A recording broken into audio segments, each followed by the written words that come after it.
जय हिंद मेरे प्यारे बच्चों, उत्कर्ष डिफेंस एकेडमी में आप सभी का स्वागत है, अभिनंदन है। तो फटाफट एक बार आप सभी लोग आ जाइएगा, स्टार्ट करते हैं एक शानदार सी फिजिक्स की क्लास को। तो मेरे प्यारे बच्चों, जैसा कि मैंने आपको बोला था कि आज जो है मैं मॉक टेस्ट आपको कराने वाला हूं, और ये मॉक टेस्ट जो है वो मैकेनिक्स पार्ट से हम लोग रखेंगे, है ना। मैकेनिक्स पार्ट से ही रखेंगे, और लगभग लगभग अगर बोलूं कि जितना मैंने आपको पढ़ाया है अभी तक उतना तक ही जो है ये मॉक टेस्ट रहने वाला है। तो आप सभी लोग अब तैयार हो जाइए, शानदार जबरदस्त तरीके से हम लोग जो है अभी मॉक टेस्ट की शानदार प्रैक्टिस हम लोग जो है करने वाले हैं। तो बिना लेट किए हुए डायरेक्ट आता हूं अपने क्वेश्चंस पे, और पहला क्वेश्चन है कि प्रत्यास्था गुणांक की विमीय सूत्र क्या होती है। डायमेंशन ऑफ इलास्टिक कांस्टेंट कह लो, या मॉडुलस ऑफ इलास्टिसिटी। किसका आपको डायमेंशन बताना है? तो मॉडुलस ऑफ इलास्टिसिटी का, है ना। इसी को हम लोग कहते हैं मॉडुलस ऑफ इलास्टिसिटी। तो इसका बता दीजिए भाई जल्दी से, क्या हो जाएगा इसका डायमेंशन, क्या हो जाएगा इसका बीमा, जल्दी से फास्ट। अगर मैं बात करूं मेरे प्यारे बच्चों, तो इसका डायमेंशन क्या हो जाएगा। तो इलास्टिक कांस्टेंट की अगर डायमेंशन की बात करूं, ठीक है, तो इलास्टिक कांस्टेंट की अगर डायमेंशन की बात करूं मैं, तो सुनो, सिमिलर, एकदम सेम। जैसे अगर बात करूं कि ये होता क्या है, तो ये होता है स्ट्रेस और स्ट्रेन का रेशियो, स्ट्रेस और स्ट्रेन का रेशियो। यानी अगर मैं बात करूं तो प्रतिबल बटे विकृति, है ना, प्रतिबल बटे विकृति। अब आपको पता है विकृति क्या है, ये तो आपका डायमेंशनल यूनिटलेस है, यानी जो स्ट्रेस का होगा वही इसका होगा। स्ट्रेस क्या होगा? Force upon area. अब फोर्स अपॉन एरिया का फोर्स का हो जाएगा mlt-2, एरिया का L2, एक L से एक L गए तो बचा क्या? m1L-1T-2। ये डायमेंशन हो जाएगा मॉडुलस ऑफ इलास्टिसिटी का। ओहो हो, ये तो सबसे बड़ा मिस्टेक, ये सब वन है, ये सब वन है, याद रखना। तो m1L-1T-2, ठीक है। बी आंसर जो है ये आपका बिल्कुल सही है, B is the right answer. Next, m1L-1T-2 जो है यह किसकी बीमा है बताइएगा, यह किसकी बीमा है? जल्दी से इसका आंसर दीजिएगा, यह किसकी बीमा है? मैं आपको टाइमर भी थोड़ा सा लगा दे रहा हूं, 30 सेकंड का। ऐसे क्वेश्चन में हम लोग समय दिया करेंगे, ऐसे 10 सेकंड दे चुका हूं, 20 सेकंड दूंगा इसमें, 30 सेकंड का इसमें हम जो है आपको समय देंगे। फटाफट आंसर दीजिएगा। चलिए सिंपल क्वेश्चन है, देखो सिंपल, सेम अभी हमने देखा था। तो ये आपका एक तरह से किसका होगा? फोर्स अपॉन एरिया का होगा, और सेम यही यूनिट होता है प्रेशर का भी, और जो प्रेशर का होता है वही स्ट्रेस का होता है, वही यंग्स मॉडुलस का होता है। तो इन तीनों का जो डायमेंशन होगा वो m1L-1T-2 होगा। जब इन तीनों का होगा तो यहां पर राइट आंसर कौन सा हो जाएगा? राइट आंसर हो जाएगा मेरे प्यारे बच्चों all of the above, all of the above या ऑल ऑफ दीज हो जाएगा राइट आंसर। तो जिन बच्चों का आंसर यहां पर क्या आ रहा है, जिन बच्चों का आंसर यहां पर डी आ रहा है, वे आपका बिल्कुल सही है। नेक्स्ट, श्यानता गुणांक, कोफिशिएंट ऑफ विस्कोसिटी, श्यानता गुणांक कोफिशिएंट ऑफ विस्कोसिटी का डायमेंशन क्या होगा बताइएगा। श्यानता गुणांक यानी कोफिशिएंट ऑफ विस्कोसिटी का डायमेंशन क्या होगा? What is the dimension of coefficient of viscosity? बोलिए।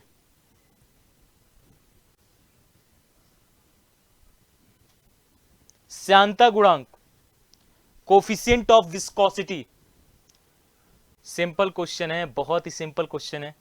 अगर मैं बात करूं मेरे प्यारे बच्चों, तो देखो कोफिशिएंट ऑफ विस्कोसिटी का फॉर्मूला क्या होता है? तो सिंपल आपका कह सकते हो सर, टेंजेंशियल स्ट्रेस अपॉन में वेलोसिटी ग्रेडियंट, ये इसका फॉर्मूला है, हाँ या ना। और अगर मैं हिंदी में बात करूं तो ये हो जाएगा क्या? प्रतिबल बटे वेग प्रवणता। अब यहां से अगर मैं फॉर्मूला बोलूं तो प्रतिबल का क्या हो जाएगा भाई? फोर्स अपॉन एरिया, वेग प्रवणता का du अपॉन में dy, तो dy ऊपर चला जाएगा। फोर्स का डायमेंशन mlt-2, dy क्या है? दो लेयर के बीच की दूरी, तो दूरी का l, area l2, velocity lt-1। देखो एक l, दो l से दो l चल बसे, t-1 एक काट देगा तो यह बच जाएगा -1 यहां। अब देखो बचा क्या, m की पावर 1, नीचे l बचा है, ऊपर जाएगा -1 और t -1, यानी यहां पर आपका, यहां पर m1 l -1 t -1। यहां पर अगर देखोगे तो जिन बच्चों का आंसर ए आ रहा है वे आपका क्या है, वे आपका बिल्कुल सत्य है, सही है, शानदार है। गुरुत्वीय नियतांक जी की विमा क्या होती है, ग्रेविटेशनल कांस्टेंट, ठीक है, ग्रेविटेशनल कांस्टेंट, गुरुत्वीय नियतांक, ठीक है। तो जी की जो है आपका डायमेंशन आपसे पूछा जा रहा है, विमा आपसे जो है पूछा जा रहा है, फटाफट एक बार बताइएगा। तब तक मैं आपको इसकी वैल्यू बताता हूं, है ना। इसकी वैल्यू क्या होती है, इसकी वैल्यू अगर मैं बात करूं कि सर जी की मान क्या हो जाएगा, तो ये 6.67 इंटू 10 की पावर -11, यूनिट क्या हो जाएगा, न्यूटन मीटर स्क्वायर अपॉन में केजी का स्क्वायर, ठीक है। ये इसकी वैल्यू हो जाती है। याद रखना ये यूनिवर्सल कांस्टेंट होता है, तो हर जगह जो है एक ही इसकी वैल्यू होती है। अगर इसकी डायमेंशन की बात करें तो आपको पता है F इजकल टू क्या होता है, Gm1m2 अपॉन में आर स्क्वायर। अरे दो ग्रहों के बीच की या दो बॉडी के बीच में लगने वाला गुरुत्वाकर्षण बल का सूत्र न्यूटन लॉ ऑफ ग्रेविटेशन से यही मिलता है। G इजकल टू क्या हो जाएगा, एफ आर स्क्वायर अपॉन में m1m2। अगर मैं बात करूं f की डायमेंशन क्या होगी, M L T -2, R square की डायमेंशन क्या होगी L2, और m की डायमेंशन क्या होगी m2।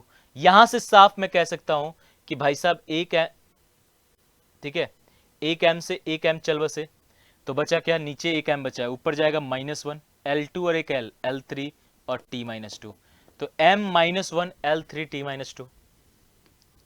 सी आंसर जिसका आ रहा है वे आपका बिल्कुल सही आ रहा है, बिल्कुल सत्य आ रहा है, बिल्कुल शानदार आ रहा है। महो किसका मात्रक है बताओ, महो किसका मात्रक है, महो किसका मात्रक है ये आपको बताना है। महो इज द यूनिट ऑफ, ये तो सिंपल है। अगर महो का मान लो नहीं भी पता तो इन तीनों का तो लगभग पता ही होगा सबको। ये तो मतलब फिजिक्स जो बेसिक भी पढ़ना स्टार्ट करेगा वो भी इन तीनों का तो बता ही देगा। अगर मैं बात करूं रेजिस्टेंस का तो ठीक है, करंट का एम्पियर, और रेजिस्टिविटी का याद रखिएगा ओम मीटर, है ना, ओम मीटर, ठीक है, ओम मीटर जो है इसका हो जाता है। महो का क्या हो जाएगा, तो महो मेरे प्यारे बच्चों इलेक्ट्रिक कंडक्टेंस कह लो, ठीक है।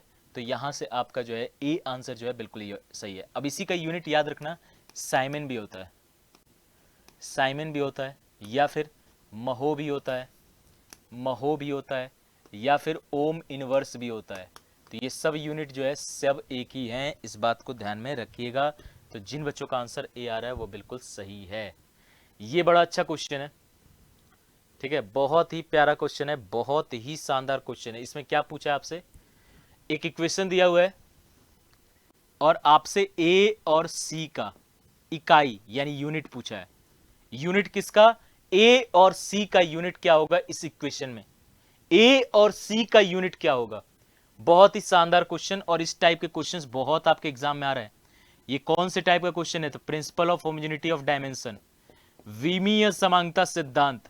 कौन सा समांग सिद्धांत, विमीय समांगता सिद्धांत का जो है ये शानदार क्वेश्चंस हैं, इस बात को याद रखिएगा, विमीय समांगता सिद्धांत। तो यहां से मैं साफ कह सकता हूं कि v equal to A plus V T plus C T square, v equal to A plus V T plus C T square, ये आपका शानदार सा है। और अगर मैं बात करूं मेरे प्यारे बच्चों, तो यहां से मुझे ए और सी का निकालना है। क्या कहता है विमीय समांगता का सिद्धांत, विमीय समांगता का सिद्धांत कहता है भैया सुनो, कोई भी फिजिकल इक्वेशन हो, कोई भी भौतिक समीकरण हो, उसके प्रत्येक टर्म की जो यूनिट होगी, उसके प्रत्येक टर्म का जो डायमेंशन होगा वो हमेशा इक्वल होगा। यानी जो v का यूनिट होगा वही a का यूनिट होगा, वही bt का होगा, वही ct स्क्वायर का होगा। तो v का यूनिट क्या है, तो v का जो बराबर होगा किसके, a के, और a कितना हो जाएगा फिर मीटर अपॉन सेकेंड, तो भाई a का तो निकल गया। v का जो होगा वही ct स्क्वायर का होगा, क्लियर।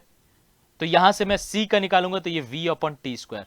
अब सुनो, v का तो हो गया मीटर अपॉन सेकेंड और टी स्क्वायर का हो गया सेकेंड स्क्वायर, तो यहां से मीटर अपॉन सेकेंड क्यूब।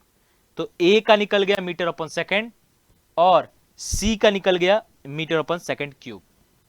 तो यहां से मैं साफ कह सकता हूं कि भैया ए आंसर जो है वो आपका बिल्कुल सही है, सत्य है, इसमें कोई लेकिन नहीं है। लो, एक क्वेश्चन आपके लिए मैंने दे दिया, सेम उसी पैटर्न पर है, principal of homogeneity of dimension से, विमीय समांगता सिद्धांत से। इस बार जो इक्वेशन दिया है वो P equal to AT plus BT square दिया है। इसमें A और B का डायमेंशन इस बार पूछा है, वीमा पूछा है, और P क्या है, P जो है बल है यानी फोर्स है, T जो है समय है यानी टाइम है। अब इनमें आपको बताना है A और B का डायमेंशन। अब विमीय समांगता का सिद्धांत क्या कहता है, क्या कहता है विमीय समांगता का सिद्धांत भाई, बोलिए क्या कहता है विमीय समांगता का सिद्धांत। तो विमीय समांगता का सिद्धांत सिंपली कहता है कि मेरे भाई कोई भी फिजिकल इक्वेशन हो उसके प्रत्येक टर्म का डायमेंशन सेम होगा, उसके प्रत्येक पद का जो यूनिट होगा डायमेंशन होगा वो सेम होगा। तो कितने पद हैं, 1 2 3, इन तीनों का यूनिट डायमेंशन सेम होगा, यानी कि जो P का होगा वही AT का होगा, बिल्कुल हाँ। तो A का क्या हो जाएगा, A का P/T, P का यूनिट, P क्या है, फोर्स है, फोर्स का हो जाएगा mLT-2, और T क्या है, टाइम है, तो टाइम का T, ऊपर जाएगा माइनस में बढ़ जाएगा तो ये आ जाएगा, ये याद रखना ये माइनस में है ना, तो mLT-3 आ जाएगा। सेम जो P का होगा वही BT स्क्वायर का होगा। तो यहां से B का क्या हो जाएगा, तो ये हो जाएगा P/T स्क्वायर। अब यहां से देखो इसका हो जाएगा mLT-2 और नीचे T स्क्वायर, ऊपर जाएगा माइनस में बढ़ जाएगा mLT⁻⁻4। तो भाई -3 -4, ए आंसर जो है बिल्कुल सत्य है, बिल्कुल करेक्ट है, बिल्कुल जो है सत्य है। न्यूटन मीटर किसकी इकाई है, अभी इसमें तो रहा ही नहीं जा रहा है। पावर की यूनिट क्या होती है, न्यूटन मीटर पूछ रहा है, न्यूटन मीटर किसकी हो जाएगी, तो पावर की यूनिट तो हो जाएगी वॉट, फोर्स की यूनिट हो जाएगी न्यूटन, मोमेंट ऑफ इनर्शिया की हो जाएगी केजी मीटर स्क्वायर, तो बचा कौन, टॉर्क। टॉर्क की यूनिट जो है यही होता है, क्योंकि tau equal to F cross R. तो भैया यहां से साफ कह सकते हैं कि इसका यूनिट जो है वो आपका हो जाएगा। तो जिन बच्चों का आंसर यहां पर ए आ रहा है वो बिल्कुल सही है। नेक्स्ट कह रहा है कि एक व्यक्ति प्रथम आधी दूरी को v1 वेग से तथा शेष आधी दूरी को v2 वेग से तय करता है, औसत वेग क्या होगा, औसत वेग। अब देखो पहली आधी दूरी, फर्स्ट हाफ डिस्टेंस, ठीक है, वो किससे चल रहा है, v1 से। नेक्स्ट रिमेनिंग हाफ डिस्टेंस, बचा हुआ जो है वो किससे, v2 से। तो यहां से अगर मैं बात करूंगा कि v एवरेज क्या होगा, डिस्टेंस सेम है क्या, हाँ या ना, डिस्टेंस सेम है। और मैंने आपको बताया है कि अगर डिस्टेंस सेम होगी तो कौन सा फॉर्मूला लगेगा, अगर डिस्टेंस सेम होगी मेरे प्यारे बच्चों तो आप सभी को पता है कि फॉर्मूला तो लगेगा 2v1 v2 अपॉन में v1 प्लस v2, ये आपका फॉर्मूला लगता है अगर डिस्टेंस सेम है ना। तो यहां से हम कह सकते हैं कि सर सी आंसर जो है वो बिल्कुल करेक्ट है इस क्वेश्चन में, इसमें कोई शक की बात नहीं है, कोई दर्द की बात नहीं है। चलिए इस क्वेश्चन को वैसे मैंने कराया भी था, एक बार फिर से कर लीजिए। यहां से कह रहा है द डिस्प्लेसमेंट टाइम ग्राफ दिया है, एटी डिस्प्लेसमेंट यानी एस टी ग्राफ। एक ए पार्टिकल जो है उसका लाइन कैसा है, तो वो 30 डिग्री पर है, इंक्लिनेशन एंगल 30 डिग्री है, और बी पार्टिकल जो है वो उसका ग्राफ कुछ इस प्रकार से है कि वो टाइम एक्सिस के साथ 60 डिग्री बना रहा है। आपको वेलोसिटी का रेशियो पूछा है, यानी V A ratio V B ये कितना होगा, ठीक है, ये क्वेश्चन में। ग्राफ कौन सा है, डिस्प्लेसमेंट टाइम यानी विस्थापन समय ग्राफ है। अब मैंने आपको बताया हुआ है कि विस्थापन समय ग्राफ से अगर आपसे वेग पूछ देगा तो कौन सा फॉर्मूला लगाओगे, बताओ कौन सा। अगर विस्थापन समय ग्राफ से अगर आपसे वेग पूछेगा तो क्या करोगे, डिस्प्लेसमेंट टाइम ग्राफ से अगर आपको वेलोसिटी पूछे तो। सिंपल है यार, बहुत सिंपल। मैंने आपको बताया हुआ है कि केवल और केवल स्लोप ही जो है, डिस्प्लेसमेंट टाइम ग्राफ का जो स्लोप होगा यानी विस्थापन समय ग्राफ का जो ढाल होगा वो वेग देगा, वेग को बताएगा। तो भाई मेरे इसके ढाल निकाल दो, ढाल निकालने का मतलब टेंजेंट, तो टेन थीटा ए अपॉन में अगर टेन थीटा बी कर दूं तो ये आपका बिल्कुल इनके वेलोसिटी का रेशियो हो जाएगा, V A upon V B हो जाएगा। टेन कितना है, टेन 30 अपॉन में टेन 60, और यहां से टेन 30 की वैल्यू होती है 1/√3, टेन 60 की वैल्यू होती है √3, तो ये हो जाएगा 1/3। और ये कौन है, तो ये जो है V A upon V B है, तो साफ मैं कह सकता हूं 1:3।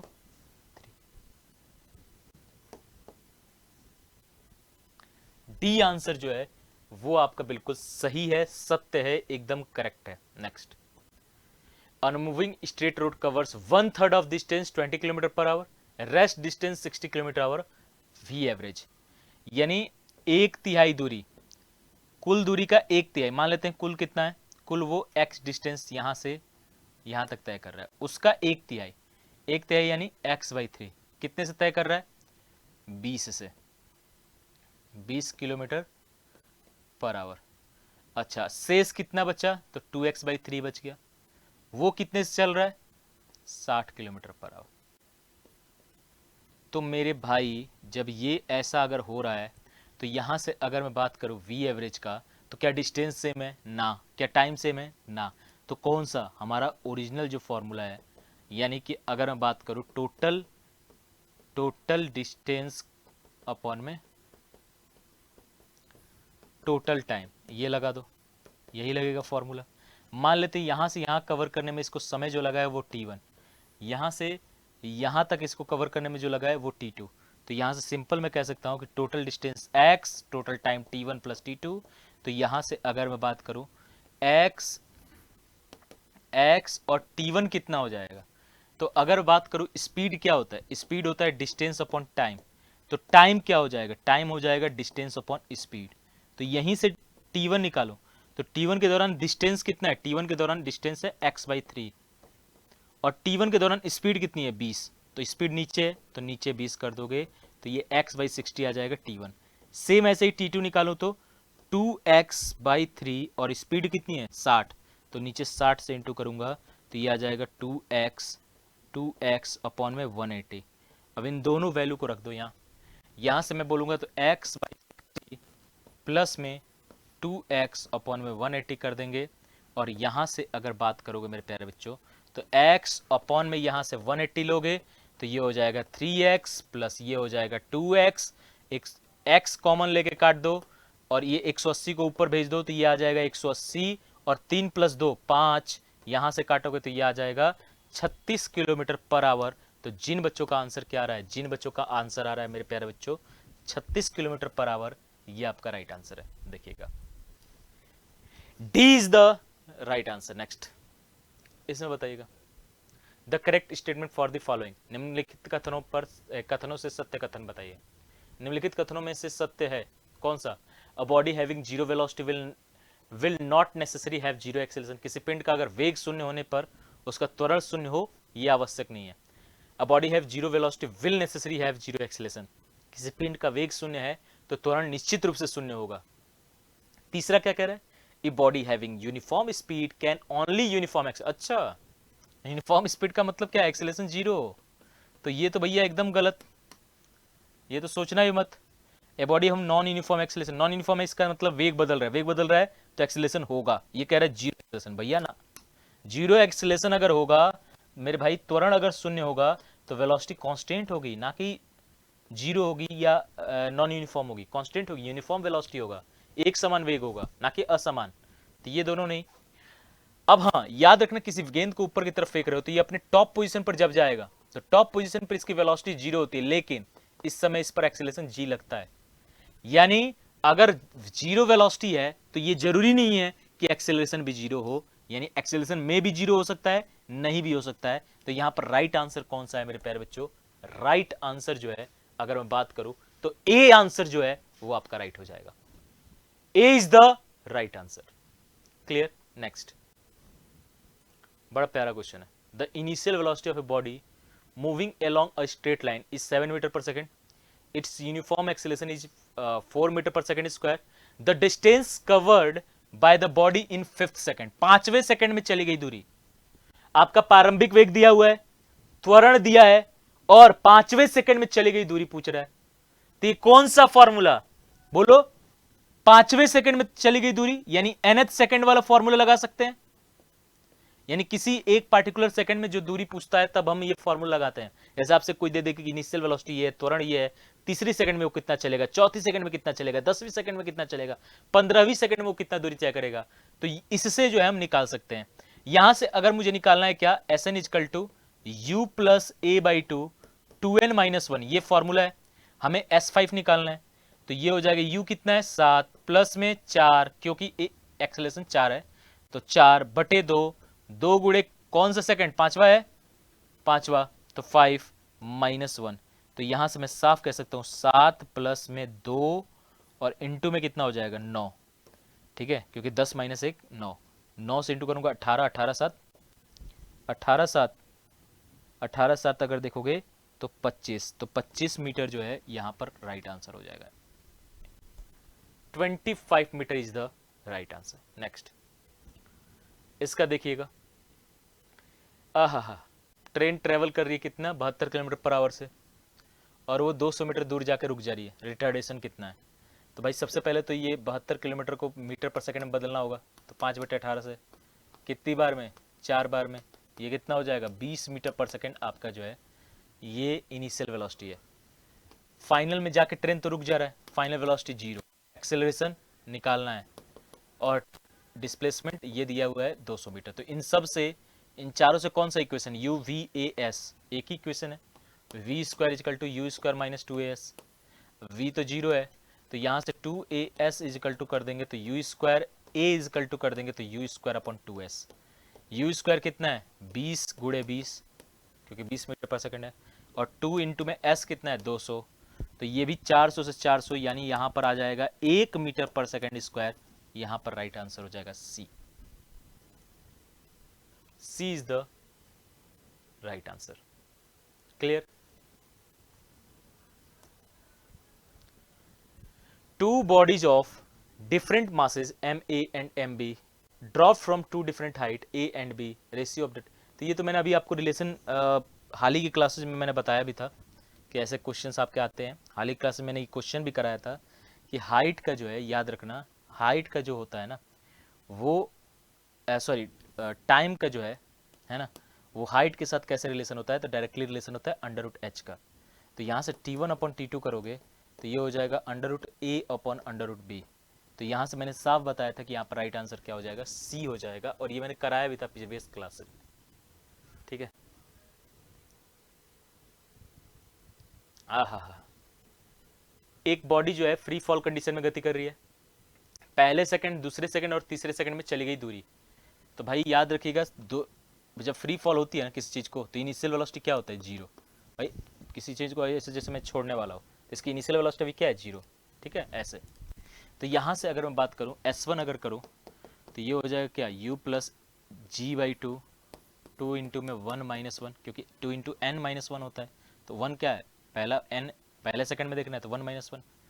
अब सुनो, ये तो 0 है, तो यहाँ से ये 10/2 और ये 2 - 1 1, यानी ये आपका आ जाएगा कितना, ये आ जाएगा आपका 5 मीटर पर सेकंड। ऐसे ही S2 निकालो तो ये 10/2, 2 गुणे 2 - 1, तो 4 - 1 3, 3 गुणे 5 15, तो ये 15 मीटर आ गया।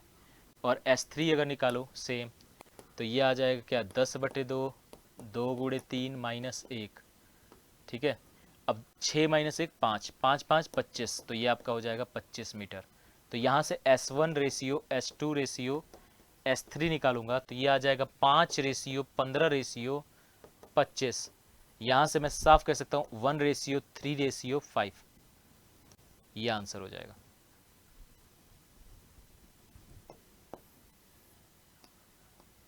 चलिए, A is the right answer.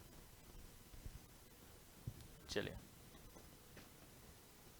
if a body is thrown up with the velocity 15 metre per second, then maximum height attained by the body, अधिकतम ऊंचाई बताना है।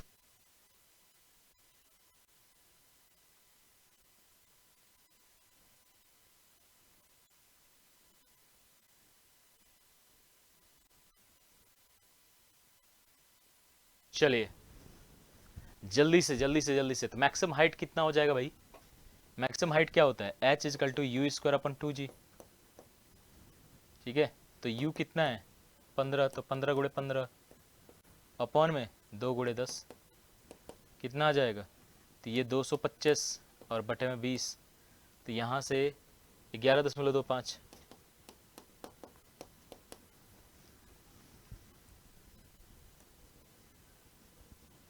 चलिए, यहां से अगर मैं बात करूं, a body of mass m and moves in a circular path with uniform angular velocity. Omega constant है, इसका मतलब यूनिफॉर्म सर्कुलर मोशन है। यूनिफॉर्म सर्कुलर मोशन, एक समान वृत्तीय गति है। और एक समान वृत्तीय गति में क्या नियत रहेगा? तो एक समान वृत्तीय गति में आपको पता है क्या मोमेंटम होगा? मोमेंटम नियत होगा क्या? ना। क्या वेग होगा क्या? ना। क्या त्वरण होगा क्या? ना। तो क्या हो जाएगा फिर? Kinetic energy. तो यहां पर आपका साफ कह सकते हो काइनेटिक एनर्जी कांस्टेंट रहेगा। इनमें आपसे पूछ रहा है ए कार समटाइम ओवरटर्न्स, यानी कभी कभी क्या होता है कार पलट जाती है। तो कह रहा है सबसे पहले कौन सी पहिया जो है वो जमीन को छोड़ती है? Inner wheel leaves first ground, यानी भीतर की पहिया सबसे पहले जमीन छोड़ती है। Outer wheel which leaves the ground first, यानी कि बाहर की पहिया सबसे पहले जमीन को छोड़ेगी। Both will have leaves ground simultaneously, यानी दोनों एक साथ छोड़ेंगे। या कोई भी पहिया जमीन को पहले छोड़ सकती है। तो सिंपल याद रखना, जब भी आप टर्न लेते हो ना, तो आपका टर्न लेते हो तो बाहर की तरफ जो है आपका सेंट्रीफ्यूगल लगता है, तो यानी गाड़ी ऐसे पलटने वाली है। तो भीतर की पहिया जो है सबसे पहले क्या होगी? जमीन, क्योंकि इसमें जो है रिएक्शन, नॉर्मल रिएक्शन भी क्या होगा? कम। तो यहां से मैं कह सकता हूं कि ए इज द राइट आंसर होगा, ए आपका करेक्ट आंसर होगा। A particle is moving in a horizontal circle with constant speed, it has constant. कह रहा है कि अगर कोई हॉरिजॉन्टल सर्कल में कांस्टेंट स्पीड से, यानी स्पीड कांस्टेंट है किसके अंदर? सर्कुलर मोशन के अंदर। तो सर्कुलर मोशन के अंदर स्पीड कांस्टेंट केवल और केवल किस में होता है?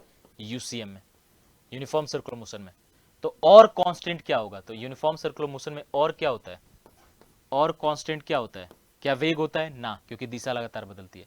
एक्सेलरेशन? ना, क्योंकि दिशा लगातार बदलती है। डिस्प्लेसमेंट? ना, क्योंकि दिशा लगातार बदलती है। तो और कांस्टेंट क्या होगा? अभी हमने देखा भी था यूसीएम के अंदर, एक समान वृत्तीय गति के अंदर, यूनिफॉर्म सर्कुलर मोशन के अंदर स्पीड कांस्टेंट होती है, तो काइनेटिक एनर्जी भी कांस्टेंट होती है। क्लियर? तो ये मेरे प्यारे बच्चों याद रखिएगा, अभी हमने जो है अच्छे से शानदार तरीके से हमने जो है क्वेश्चंस अपने किए हैं। आज से ही, यानी अगर बात करूं तो आज से ही आपका बहुत ही शानदार दिवाली का जो बहुत मोस्ट अवेटेड ऑफर होता है वो आज से ही आपका स्टार्ट है। यानी उत्कर्ष के ऐप पर दिवाली का महाधमाका जो है ऑफर आ चुका है। और महाधमाका ऑफर में खासियत क्या है? तो जो भी हमारे ऑनलाइन कोर्सेज हैं, जितने भी डिफेंस के ऑनलाइन कोर्सेज हैं, उन सब पर 90% तक की जो है आपको डिस्काउंट दी जा रही है। साथ साथ आपको जो है फ्री टेस्ट सीरीज भी दी जा रही है और 6 मंथ की एक्स्ट्रा वैलिडिटी भी है। यानी जो दिवाली ऑफर के तहत आप लोग अगर कोर्स से जुड़ते हैं तो आपको 6 मंथ की एक्स्ट्रा वैलिडिटी जो है कोर्सेज पर मिलने वाली है। ये ऑफर कब से कब तक चलने वाला है सर? तो ये ऑफर याद रखना 10 तारीख से लेकर 15 तारीख तक चलने वाला है। जो पहले जुड़ेगा उसको पहले फायदा मिलेगा, इस बात को भी ध्यान में रखना। तो आप लोग जो है शानदार तरीके से जो आप वेट करते हो इस ऑफर का, तो ये ऑफर आ चुका है, इसका लाभ उठाएं। कोर्सेज के देख लें एक बार। एयरफोर्स एक्स ग्रुप का जो तिरंगा बैच है हमारा, जो तिरंगा बैच आपका आया है, तिरंगा बैच जो लाइव फ्रॉम क्लासरूम, यानी जो ऑफलाइन हमारा स्टार्ट होगा, उसकी लाइव क्लास जो है, जो ऐप पर कोर्स बनती है, उसकी जो ऐप कोर्स है उसकी, ठीक है, जो हमारे ऑफलाइन बैच है उसका जो ऑफलाइन में क्लासेस चलेंगे वही लाइव आपको ऐप में दिखेगी। तो उस बैच का एक्स ग्रुप की, वाई ग्रुप का और एक्स वाई दोनों का ये प्राइस है। एनडीए का अगर बात करूं तो एनडीए की हमारी जो 100 बैच चल रहा है ना, ऑफलाइन का, बहुत तगड़े तरीके से जो है उसमें क्लासेज अभी हम स्टार्ट किए हैं। तो आप लोग सेम इस ऑफलाइन क्लास को ऐप के माध्यम से देख सकते हैं लाइव, तो उसके बाद रिकॉर्डेड में भी अवेलेबल रहेगा सारी वीडियो। तो ये लाइव फ्रॉम क्लासरूम बैच है, इसके साथ भी आप लोग जो है जुड़ सकते हैं। इसके अलावा अगर मैं बात करूं तो डेडिकेटेड जो तिरंगा बैच हमारा लाइव फ्रॉम स्टूडियो बैच है, यानी जो स्टूडियो से हम पढ़ाते हैं, जैसे यूट्यूब क्लास आपकी ले रहे हैं ना, तो केवल आपकी ही क्लास ले रही है, सेम ऐसे ही ऐप पर जो लाइव फ्रॉम स्टूडियो बैच है वो आपका अभी एक्स ग्रुप की प्राइस ये है, वाई ग्रुप का ये, और एक्स वाई का देखोगे तो ये। हाँ, फेज 2 की जो बैचेज हैं वो आपके 1999 में है। इसके अलावा अगर कोस्ट गार्ड, जीडी, डीबी या फिर एमआर और एसएसआर की बात करें तो इन सब की प्राइस फ्लैट 1000 रखी गई है। तो आप इनका लाभ उठाएं और शानदार तरीके से अपनी तैयारी को करें, क्योंकि कंटेंट का रहना भी बहुत जरूरी है। इन सब कोर्सेज में डीपीपी मिलता है। डीपीपी यानी हम सेलेक्टिव क्वेश्चंस बना के भेजते हैं और जिसमें सॉल्यूशन भी रहता है, तो बहुत तगड़े तरीके से आपकी तैयारी हो जाती है। मुझे पूरा विश्वास है कि आप लोग उसको मेहनत से जो है उस तैयारी को और अच्छा करेंगे और करेंगे। तो आज के इस सेशन को हम लोग यहीं तक रखेंगे। मिलेंगे आपसे कल ठीक इस समय पे। तब तक के लिए जय हिंद, जय भारत।